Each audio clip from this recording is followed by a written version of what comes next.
Hello, business owners and my fellow citizens. This is video number 2.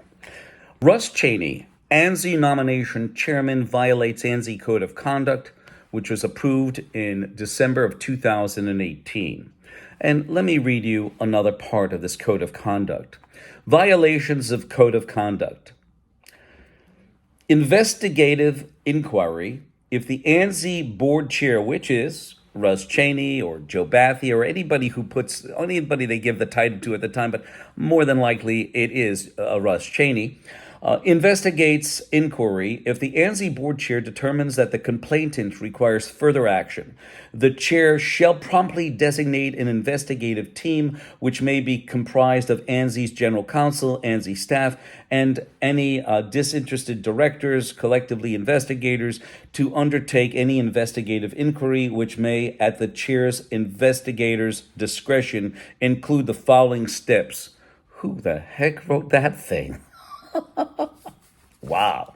Anyway, what they did is after Russ Chaney called me in 2019 and left me this voicemail, I put a complaint in, and you will see this. Listen to what he says. This is Russ Chaney. Please leave a message and I'll return your call as soon as possible. Record your...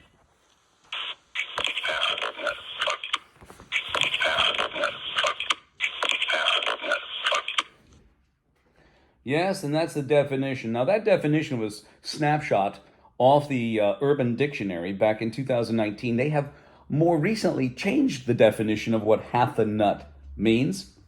And here's Russ Chaney. The reason I knew it was him is because I took a snapshot of the telephone, my telephone, because I knew I was going to need it later on. The reason why I do this, business owners, is very simple. I placed in nomination my name. I saw it being advertised that they're calling for nominees. So it really didn't matter whether I was a member of ANSI or not. I felt that I could add something, especially to you smaller companies out there who are very much neglected by the big OEMs. They only want you to produce your parts and then ship it to them. And that's it. You really have very little communications with these guys and gals. So I put this in, and a 54-page document. If you want, I'll gladly send you the document. You look it over. It's got the 9 questions that ANSI requires you to answer about how you can fulfill ANSI's desires, dreams, and aspirations of pushing the organization further, which they don't have that. They have people who are leeches on that organization. I have all the data. I don't make this up, business owners. I've been open now 11 years doing my business. Let's continue. ANSI is a corporation, not for profit. They have both federal agencies and corporations on board.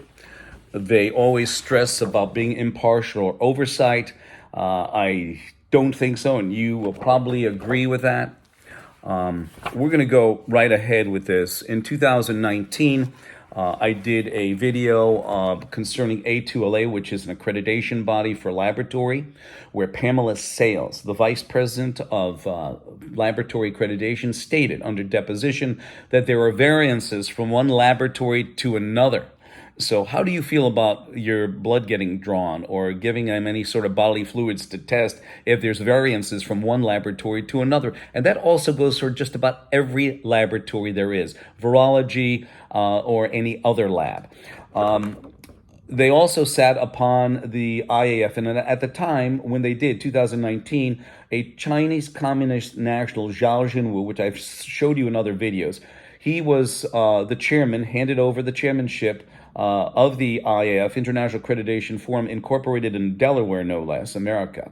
And he was also the chairman of the China National, actually the chief executive of the China National Accreditation Services, which certified the suspect lab in Wuhan, China.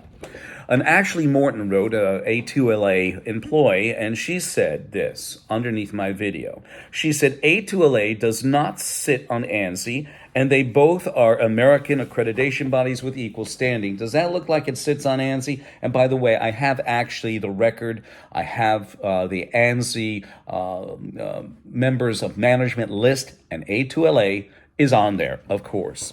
We wrote a letter to Joe Batty. Joe Batty is the CEO of ANSI, And it doesn't look like he's doing such a good job because you have rejects, recalls like the Boeing 737 MAX, the 777, the 787. ANSI took over complete control over the American National Accrediting Board, and they play back and forth. There are two accreditation bodies, though ANSI says it's a standard rider, but they accredit like SurfSafe, which is rated C- on the Better Business Bureau. But they'll make the excuse and say, well, we're not part of the Better Business Bureau. Well, they were this past year, starting in 2022 January, they were rated A. Before that, they were rated F. I brought that to the forefront. They said, we have to change this. Probably they called it the Better Business Bureau. And no matter what they did, people still complained about SurfSafe, even though it started out as an A in January from an F, and it's now a C-. You also have Pfizer. Pfizer, I've given that in another video, that they had they skip quality processes and they sit on ANSI's board. They also have Johnson & Johnson. Johnson & Johnson had a 60 million recall of the COVID vaccine. You have all of these FUPAs. You have Cargill, who ANSI certifies through the British Retail Consortium, had a recall because of E. coli back in 2019, if I remember correctly. But you can look this all up. Business owners, so I sent out the letter, and I also sent the audio tape. The audio tape is the best because what's happening here is he's the guy who has to look over my complaint. Did he look over it? No. Did Joe Bathia? Yes, and he sent it off to this lawyer. The lawyer, I think, got his degree from the Crack-a-Jack box, or maybe he had potatoes in his ears that night when he was listening, because I sent him the letter, actually Joe did, and the recording, and this is what it says. This is Russ Chaney. Please leave a message and I'll return your call as soon as possible. Record your...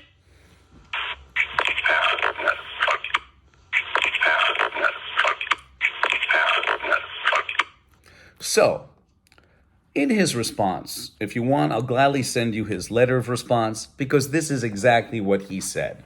I want you to read that. I'll be quiet and play Russ Chaney's audio file again, but hold on. This is Russ Chaney. Please leave a message and I'll return your call as soon as possible. Record your...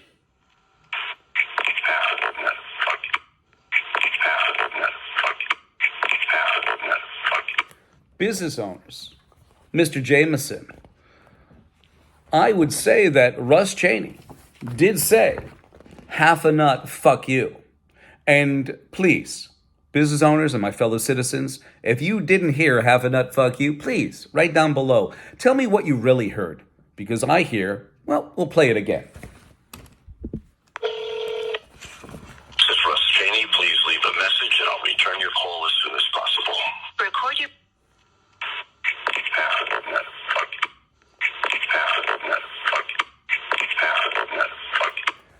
And as Thomas Paine said, it is impossible to comprehend the moral mischief, if I may so express it, that mental lying has produced in our society. When a man has so far corrupted and prostituted the chastity of their mind as to subscribe their professional belief to things they do not believe, they have prepared themselves the commission for every other crime. Business owners, my fellow citizens, 203-556-1493, or CEO at Guberman-GPMC.com. I look forward to hearing from you. Again, 203-556-1493. Have a wonderful day. And this is Not Sour Grapes. You heard it first. Thank you.